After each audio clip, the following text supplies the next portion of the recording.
Hello दोस्तों, एक TET गुरु classes में आपका स्वागत है। आज हम पढ़ेंगे हिंदी शिक्षण के महत्वपूर्ण क्वेश्चनों को पढ़ेंगे, उनकी व्याख्या करेंगे। अगर हम सीटेट में आए हुए क्वेश्चनों को ज़्यादा पढ़ते हैं, ज़्यादा अधिगम करते हैं तो हमारा स्कोर अच्छा रहता है सीटेट में। आइए शुरू करते हैं एक क्वेश्चन के साथ। क्वेश्चन है, प्राथमिक स्तर पर हिंदी सिखाने के लिए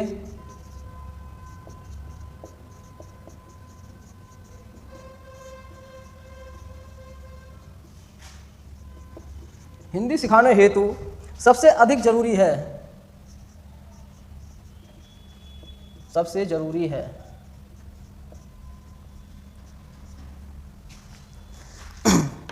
तो जब भाषा सिखाने के लिए, हिंदी सिखाने के लिए, हिंदी भाषा सिखाने के लिए सबसे जरूरी क्या हो सकता है? उसका आपस में परस्पर अंतःक्रिया कराएं,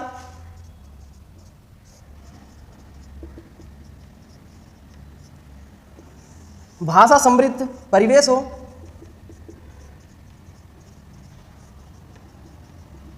और एनसीएफ कहती है कि बच्चे रुचि जब लेते हैं जब माहौल प्रिंटेड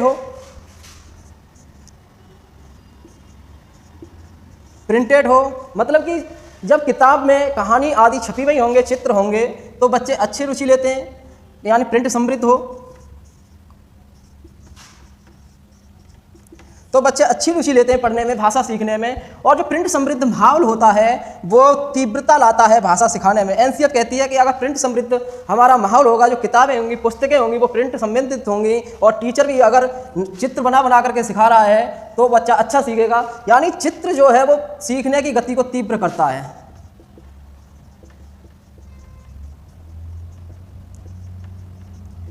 त्वरित, यानी बच्चा अच्छी रुचि लेता है, आनंद के साथ। बच्चों को क्या है? सृजन बनाना। एनसीएफ का मुख्य उद्देश्य का है सृजन बनाना। और पाठ्यक्रम कैसा हो? आनंददायी हो, संदर्भ हो, संदर्भानुसार हो, यानी जिस विषय को और अनुभव से जुड़ा हुआ हो, दैनिक जीवन से जुड़ा हुआ हो, तो बच्चा क्या अच्छा सीखेगा। दैनिक जीवन से कब जुड़ा हुआ होगा? जब उसमें पाठ्य पुस्तक आदि में या शिक्षक चित्र बना के सिखा रहा हो तो हमारा दैनिक जीवन से ही जोड़ के सिखाएगा। जैसे बच्चे को सिखाया जाए कि तुम्हारे घर के नाले कैसे बन रहे हैं, ऐसे साइड में ईंटें लगी हुई हैं नाले के, इधर पेड़ लगे हुए हैं, तो बच्चा के अनुभव होगा कि हाँ सही है। तो वह जब चित्र बना के सिखाता है तो अच्छा सिखाता है। यानी माहौल कैसा होना चाहिए हमारा? प्रिंट समृद्ध, तो हम अच्छा सीखेंगे। प्रिंट समृद्ध होगा तो हमारा अच्छा सीखेंगे। आइए ऑप्शन देखते हैं।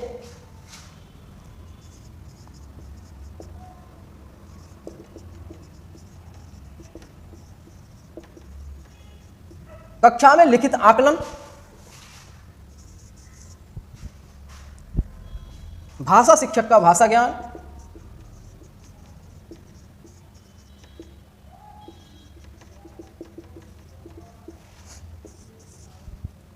कक्षा में रंगीन पाठ्यपुस्तकें,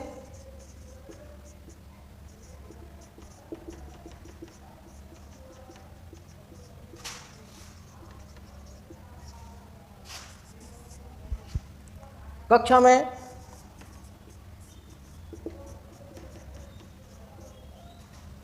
प्रिंट समृद्ध परिवेश। अब भाषा में कक्षा में लिखित आकलन, यानी भाषा सिखाने हेतु वो पूछ रहा है, सिखाने की बात कर रहा है, आकलन की बात नहीं कर रहा है। तो यानी भाषा के जो कौशल होते हैं वो लिखना भी होता है, पढ़ना भी होता है, सुनना बोलना भी होता है।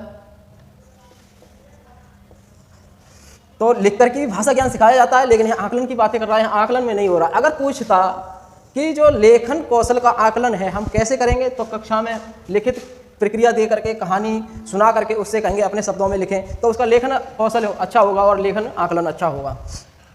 भाषा शिक्षक का भाषा ज्ञान, चलो ये सही हो सकता है, क्योंकि भाषा के लिए भाषा शिक्षक को भाषा का ज्ञान अच्छा होना चाहिए भाषा सिखाने के लिए।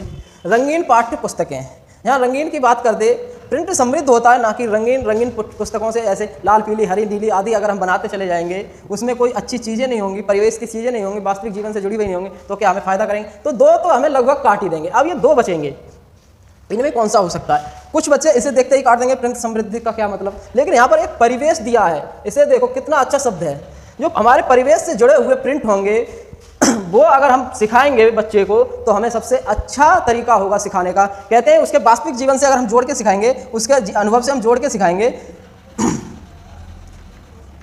अनुभव से, दैनिक जीवन से, तो दैनिक जीवन ही क्या है, परिवेश है। अब जिस परिवेश में रह रहा है, अगर उसके चित्र अगर पुस्तक पे बने होंगे, ब्लैक बोर्ड पे बने होंगे, शिक्षक बना बना के सिखाएगा, तो सबसे अच्छा भाषा ज्ञान होगा कि नहीं होगा? होगा। इसीलिए हमारा आंसर ये होगा, ये नहीं होगा, क्योंकि इसमें भाषा परिवेश भी आ रहा है। अगर ये नहीं होता, कोई नेगेटिव होता इसकी जगह, तो हमारा भाषा शिक्षक का भाषा ज्ञान। अगर दो पूछता कि इनमें से कौन कौन से सही हो सकते हैं, ए भी दे देता, ए बी सी डी दे देता, तो हमारा ये हो जाता 2 और 4 आंसर हो जाता। ये तो होंगी नहीं रंगीन पुस्तकें जहाँ बात करें, परिवेश की बात ना करें, वास्तविक जीवन की बात ना करें, ये तो है ही नहीं, क्योंकि आकलन की बातें कर नहीं रहा है, तो 2 तो काट ही देंगे। अब 2 रह गए, 2 में अगर 2 पूछता है तो हमारे 2 और 4 आंसर हो जाएंगे, लेकिन सबसे अच्छा आंसर ये होगा, इसलिए हमारा आंसर हो गया चौथा। हर चीज़ सोच समझ के करनी चाहिए, एकदम नहीं लगा देना चाहिए कि भाषा की बात कर रहा है तो भाषा ज्ञान शिक्षक को अच्छा होगा, तो फिर अच्छा सीखे। अगर पाठ्य पुस्तक में उसके परिवेश की बातें होंगी, उसका परिवेश का प्रिंट होगा, चित्र परिवेश के होंगे, जो घर के आसपास वो देख रहा है, तो सबसे अच्छा तरीका होगा सीखने का। तो हमारा आंसर हो गया कक्षा में प्रिंट समृद्ध परिवेश। चलिए अगला क्वेश्चन देखते हैं।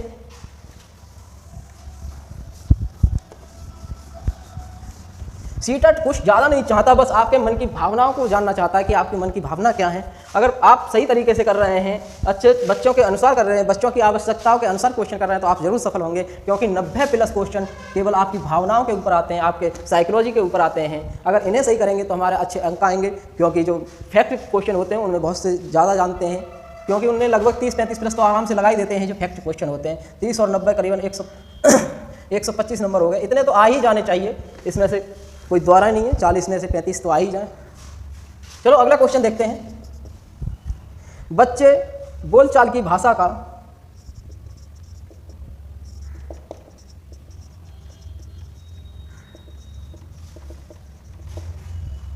अनुभव लेकर विद्यालय आते हैं।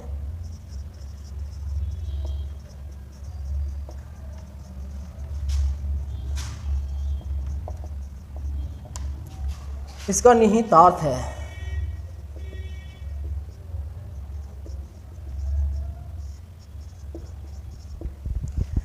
ये बिल्कुल सही बात है कि बच्चा भाषा से लैस होते हैं, मातृभाषा सीख के आते हैं, अनुभव की भाषा लेकर के आते हैं। बच्चे बहुत सारी चीज़ें घर से जब आते हैं विद्यालय पहली बार, तो वो हर चीज़ में समृद्ध होते हैं, हर चीज़ सीखी हुई होते हैं, बस उसके क्रियाकलापों को नहीं जानते। किस क्रिया, चिड़िया आदि जानते हैं, तो चिड़िया है क्या, ये विद्यालय सिखाता है। लेकिन चिड़िया पक्षी है ये जानता है, लेकिन किस तरह का पक्षी है, इसका क्या क्या है, जो अंदरूनी बातें हैं वो स्कूल सिखाता है। लेकिन हर चीज़ जो हर भाषा है वो सीख के आता है अपने घर की अनुभव की, वो समृद्ध होता है भाषा में, भाषा से लैस होता है। आइए पहला ऑप्शन देखते हैं। बच्चों के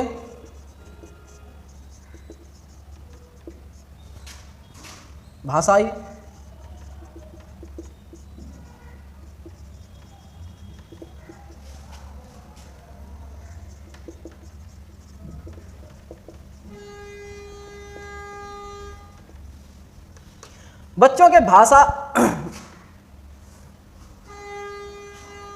बच्चों के भाषाई अनुभवों को कक्षा से बाहर रखा जाए। जब हमारा NCF और शिक्षा नीति 2020 और शिक्षा का अधिकार अधिनियम 2009 जब सब कहते हैं हमारे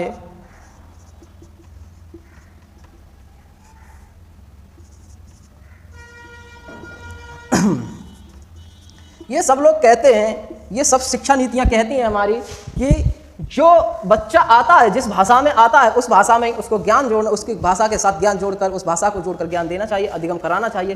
तो क्या उससे कहें कि तुम अपनी जो भाषा है उसे स्कूल में नहीं बोलोगे, उसका प्रयोग नहीं करोगे, जो अपनी भाषा है तुम अपने घर बोलोगे, विद्यालय के बाहर बोलोगे, तो ऐसा करना क्या सही होगा? उस भाषा के साथ पक्षपात नहीं होगा क्या? पक्षपात जहाँ की बात कर दे किसी भी चीज़ में, उसे तुरंत ही काट देना चाहिए, वो आंसर हो ही नहीं सकता, क्योंकि मातृभाषा के साथ वो पक्षपात कर रहा है। जब सारी नीतियों ने कह दिया है कि मातृभाषा, क्षेत्रीय भाषा, स्थानीय भाषा को साथ लेकर हम अधिगम कराएंगे, पढ़ाई कराएंगे, शिक्षा देंगे, ज्ञान देंगे, तो हम क्यों पक्षपात करें कि तुम जाओ जो अपना अनुभव है उसको बाहर रख के आओ? जब कहा है कि जो बच्चों का अनुभव है, परिवेश है, वास्तविक जीवन है, उससे जोड़ो, शिक्षा को उससे जोड़ो, अनुभव से जो पूर्व ज्ञान है बच्चे का उससे जोड़ो, पूर्व ज्ञान या अनुभव है उससे जोड़ो, तब आगे को अधिगम कराओ तो बच्चा अच्छा करेगा। यही तो सिखाना चाह रहा है एनसीएफ और शिक्षा नीति 2020। तो हम ये आंसर कैसे कर सकते हैं कि बच्चों के भाषाई अनुभवों को कक्षा से बाहर रखा जाए? ये हो ही नहीं सकता, इसे तो हम काट देंगे। आइए दूसरा आंसर देखते हैं। बच्चों को बोलचाल की भाषा ना सिखाई जाए।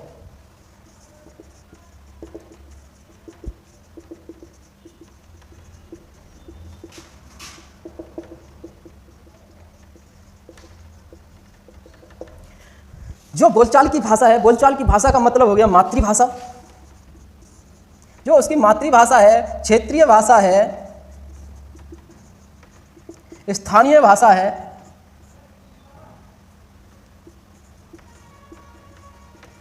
अगर इसी को नहीं, इसको ही कह दें कि ना सिखाई जाए तो क्या बच्चा सीख पाएगा? कोई भी अन्य भाषा कैसे सीख सकते हैं?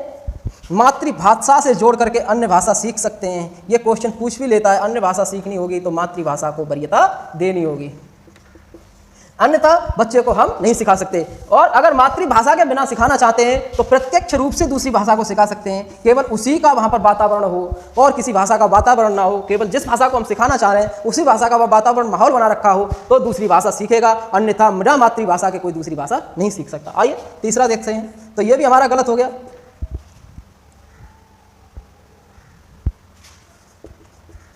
बच्चों की बोलचाल की भाषा, बच्चों की बोलचाल की भाषा को सुधारा जाए। अब यहाँ पर लगता है कि हाँ हम विद्यालय जाके अपनी भाषा को, बच्चों की भाषा को सुधारें, तो ये ऑप्शन सही हो सकता है, लेकिन ये भी गलत है। उससे कहा है कि जोड़ करके सिखाया जाए, ना कि सुधारा जाए। वो सुधर तो खुद पर खुद जाएगा, कोई शिक्षक नहीं सुधार सकता। बच्चे की मर्जी होगी तो सुधर सकता है, नहीं होगी तो नहीं सुधरेगा। ऐसे कैसे सुधर? लेकिन हाँ उसको उसकी मातृभाषा से जोड़कर सिखाया जाए तो वो कहेगा कि हाँ अगर मेरी मातृभाषा को सम्मान दिया जा रहा है, मैं जो भाषा बोल रहा हूँ उसको सम्मान दिया जा रहा है, तो मैं इस भाषा को बोलूँ, स्कूली भाषा को बोलूँ, राज्य भाषा को बोलूँ तो अच्छा सुधरेगा। लेकिन डायरेक्ट उस पर दबाव देके एकदम सुधारने की बात कर दी जाए तो ये गलत हो जाएगा। बच्चों के भाषाई अनुभवों का उचित प्रयोग किया जाए।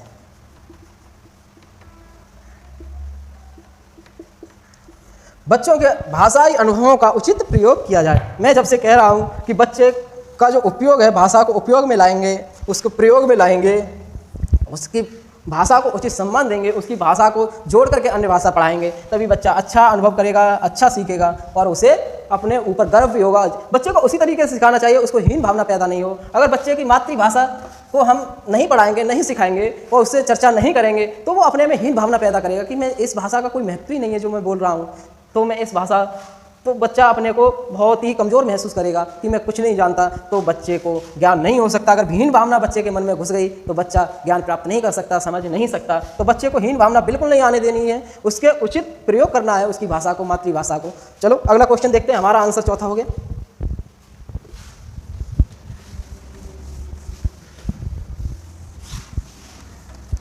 अगला क्वेश्चन है, भाषा सिखाने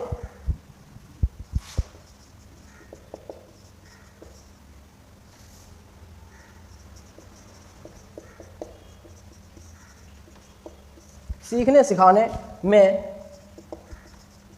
आप सबसे अधिक महत्वपूर्ण मानते हैं?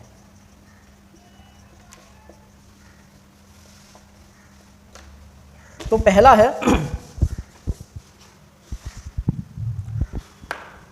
बाल साहित्य,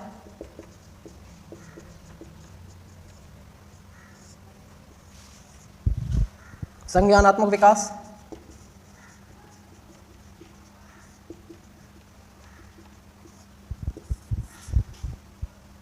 सामाजिक अंतःक्रिया,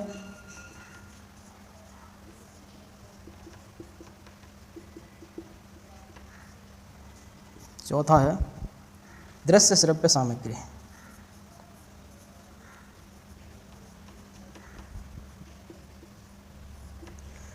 बाल साहित्य बहुत महत्वपूर्ण उपयोग होता है भाषा सिखाने के लिए, शिक्षा देने के लिए, पढ़ने के लिए बहुत अच्छी महत्वपूर्ण सामग्री है। लेकिन इसमें चारों ही अच्छी, एक से एक अच्छा ऑप्शन है, तो हम इसे कैसे लगाएंगे? चारों ही एक से एक सुंदर ऑप्शन है। जैसे चाइनीज जो माल होता है एक से एक अच्छा होता है, सुंदर होता है, लेकिन हमें कौन सा आंसर लगाना है, कौन सा चुनना है? चाइनीज माल, वही हमें देखना है। फ़ोन एक से एक सुंदर आते हैं चाइनीज, लेकिन हमें कौन सा अच्छा लगता है वो हमें खुद ही चुनना है। आइए, बाल साहित्य एकदम बढ़िया ऑप्शन है, बहुत अच्छा ऑप्शन है, लेकिन संज्ञानात्मक विकास भाषा के बारे में बात बहुत कम करता है, ये विचारों के बारे में बात करता है। ये प्याजे का है। जब विचारों के साथ भाषा आएगी, ऊपर ऑप्शन में विचार या प्याजे दिया जाएगा, तब हम भाषा संज्ञानात्मक करेंगे। अगर कहता विचार और भाषा सीखने सिखाने में आप सबसे अधिक महत्वपूर्ण मानते हैं, तो हमारा आंसर संज्ञानात्मक हो जाता। लेकिन अब बाल साहित्य दृश्य श्रव्य सामग्री की बात करें तो या तो जो विकलांग हैं उनकी बात करेगा, या किसी और की बात करेगा, समावेशी शिक्षा की बात करेगा। समावेशी शिक्षा की यदि बात करें तो ऑप्शन दृश्य और श्रव्य सामग्री होता, इसे कोई नहीं काट सकता था। अगर इसमें कह देता समावेशी शिक्षा में भाषा सीखने सिखाने हेतु सबसे महत्वपूर्ण सामग्री क्या है, क्या मानते हैं, ऐसे दे देता, यानी कि यहाँ बस समावेशी लगाता, तो हमारा आंसर हो जाता दृश्य श्रव्य सामग्री। क्योंकि समावेशी शिक्षा सभी को समान अधिकार देती है, चाहे विकलांग हो या कुछ भी हो, तो वहाँ दृश्य श्रव्य सामग्री हो जाती। अब आंसर बचा ये सामाजिक अंतःक्रिया। जब भाषा की बात कर रहा है तो मैंने वाइगोत्स्की पढ़ाए थे, मनोवैज्ञानिक हैं,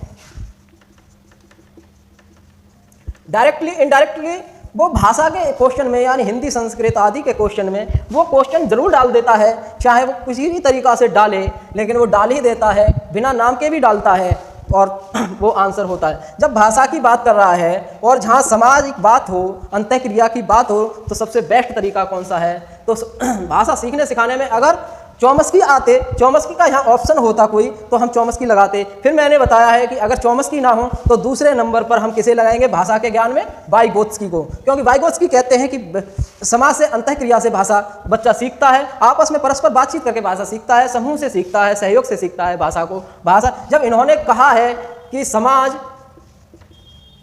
संस्कृति और भाषा, ये तीन उपकरण हैं भाषा को सीखने के, ज्ञान प्राप्त करने के तीन उपकरण हैं, समाज से और संस्कृति द्वारा, यानी जो पिछली जो हमारी संस्कृति है जो चली आ रही है उसके द्वारा और भाषा के द्वारा ही ज्ञान प्राप्त करता है बच्चा। तो जब भाषा की इन्होंने महत्वपूर्ण माना है अपने उपकरणों में, तीन को ही महत्वपूर्ण माना है, तो हम किसी और को क्यों ले जाएंगे? अगर यहाँ पर वाइगोत्स्की है, चौमस्की नहीं है, चौमस्की और वाइगोत्स्की होते तो चौमस्की को लेते, अब यहाँ पर वाइगोत्स्की है तो वाइगोत्स्की को लेंगे। अगर ये सारे ही ऑप्शन एक से एक बेस्ट है, बढ़िया है, लेकिन सबसे अच्छा जब ढूंढेंगे तो हमें कौन सा मिलेगा? सामाजिक अंतःक्रिया। पहले नंबर पर चौमस्की। भाषा सिद्धांत दिया है इन्होंने कहा है कि जो बच्चे की ज्ञान अर्जन करने की क्षमता है, भाषा अर्जन करने की क्षमता है, वो जन्मजात है। जन्मजात क्षमता। जब जन्मजात क्षमता आ जाए तो समझ लेना कि चौमस्की की बात हो रही है, फिर अन्य किसी को नहीं लगाना है। और जब अर्जन करने की बात आ जाए, अनुकरण द्वारा अर्जित करता है, दूसरे से सीखता है, तो स्किनर। और समाज सहयोग से सीखता है, संस्कृति से सीखता है, तो समझ लेना कि वाइगोत्स्की हैं और कोई नहीं है। बाल साहित्य में इन्हें ऑप्शन गलत और नेगेटिव देंगे तो हम बाल साहित्य को लगाएंगे। अगर किसी मनोवैज्ञानिक की बात कर रहा है तो समझ लेना ऑप्शन में तो मनोवैज्ञानिक की ही पूछ रहा है, तो हमारा ऑप्शन हो जाएगा सामाजिक अंतःक्रिया। आइए अगला क्वेश्चन देखते हैं। बाल साहित्य होगा जब कोई मनोवैज्ञानिक की बात नहीं कर रहा होगा ऑप्शन में, यानी बाकी सारे नेगेटिव होंगे और एक बाल साहित्य होगा, तो हमारा बाल साहित्य आंसर हो जाएगा। ये हमें देखना है, जरूरी है।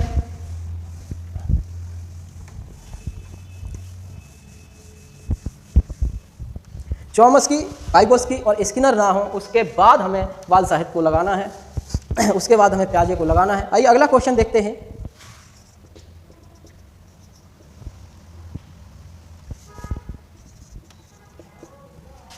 भाषा का अति महत्वपूर्ण प्रकार है।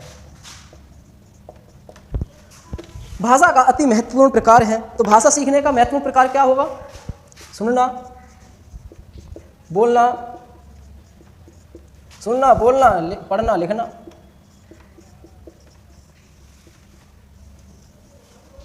ये चार सबसे महत्वपूर्ण प्रकार हैं, इनके द्वारा ही भाषा सीखी जा सकती है, चाहे लिखित भाषा हो, चाहे पढ़ने वाली भाषा हो, बोलने वाली भाषा हो, सुनने वाली भाषा हो, कोई सी हो। चलो इसे बाद में बताएंगे। तो आइए, सुनना और बोलना, ये संप्रेषण हो गया, जब सुनते हैं और बोलते हैं तो संप्रेषण होता है। पढ़ते हैं, पढ़ना, और लिखते हैं, सुनते बोलते पढ़ते लिखते हैं तो संप्रेषण हो गया। यानी चारों से संप्रेषण होता है। इस तीर का मतलब है कि इधर से उधर दोनों प्रक्रिया होंगी तो हमारा संप्रेषण होगा। इधर से पढ़ना, इधर से लिखना, उधर से लिखना, इधर से पढ़ना होगा तो हमारा संप्रेषण होगा। अब मान लीजिए दो लोग हैं, मैंने लिख के दिया कि पढ़ो, उसने पढ़ा, फिर उसने लिख के दिया, मैंने पढ़ा, तो हमारा क्या हो गया? संप्रेषण। मैंने सुना और उसने बोला, फिर मैंने बोला, उसने सुना, क्या हो गया? संप्रेषण। तो चारों में संप्रेषण निहित है, चारों को संप्रेषण हम कह सकते हैं एक साथ। आइए ऑप्शन देखते हैं। पहला ऑप्शन है लेखन, दूसरा है सुनना, तीसरा है बोलना, चौथा है कहाँ गया? अक्षर ज्ञान है, चौथा है संप्रेषण। तो हमारा आंसर तो हो गया, क्योंकि इसमें चारों चीजें निहित हैं तो हमारा आंसर तो हो गया संप्रेषण। हाँ, अगर इसमें ये नहीं होता और यहाँ दे देता बोलना, तो आंसर हमारा कौन सा होता? तो हमारा आंसर होता सुनना। अगर यहाँ पर ये भी नहीं देता तो हमारा आंसर क्या होता? पढ़ना दे देता, तो हमारा आंसर होता बोलना। अगर बोलने का भी नहीं देता, बोलने के बाद यहाँ क्या दे देता?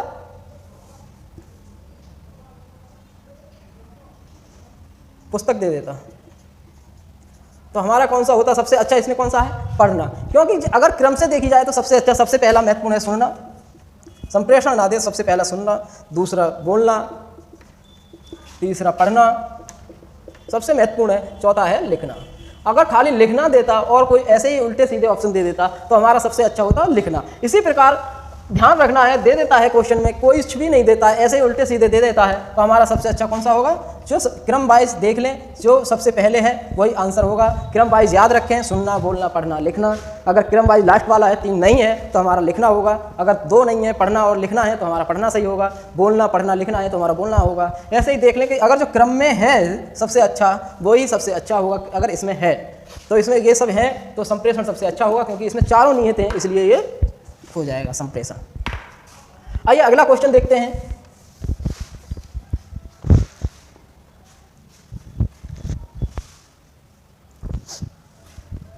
अगला क्वेश्चन है बहुभाषिक कक्षा में बच्चों की भाषा है।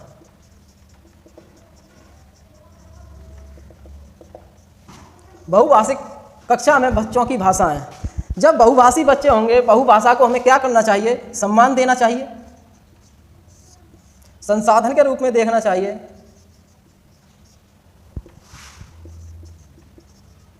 टीचर को क्या मानना है इसे? टीचर को सम्मान भी देना चाहिए, संसाधन के रूप में देखना चाहिए, और ये चुनौतीपूर्ण हो सकता है टीचर के लिए।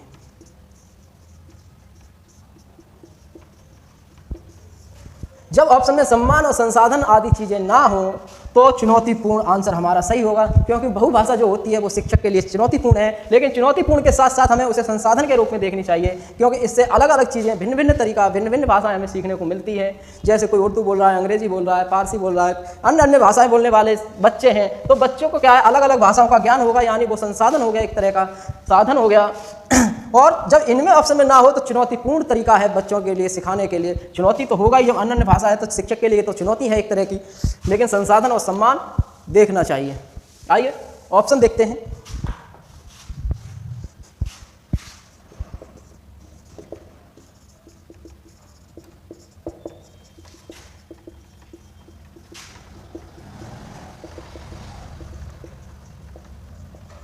भाषा सीखने की प्रक्रिया को बाधित करती है, बहुभाषा कभी बाधित नहीं करती है, उसे संसाधन का रूप देती है, अपना साधन है, साधन मानती है अपने आप को। जब बहुभाषा होगी तो साधन होगा नई नई भाषाओं को सीखने के लिए, अलग अलग भाषाओं को सीखने के लिए। हम जब आगरा पढ़ते थे, साउथ के भी बच्चे थे और अन्य स्टेट के भी बच्चे थे तो सबकी भाषा अलग अलग थी। जब क्रिकेट खेलते थे तो एक दूसरे की भाषा हम सीखने लगे थे, तो वो क्या हो गया, साधन हो गया भाषा सीखने के लिए, तो ये बाधित नहीं करेगी।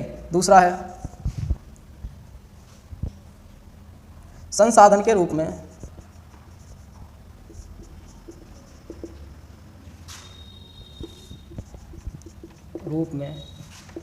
कार्य कर सकती हैं। मैंने बताया संसाधन के रूप में कार्य कर सकती। पहला ऑप्शन तो हमारा कट हो गया, ये तो होगा ही नहीं। तीसरा ऑप्शन है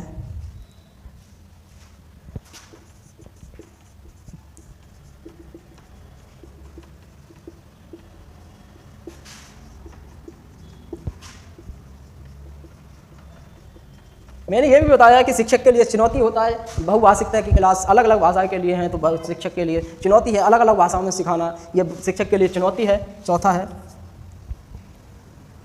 आकलन की प्रक्रिया को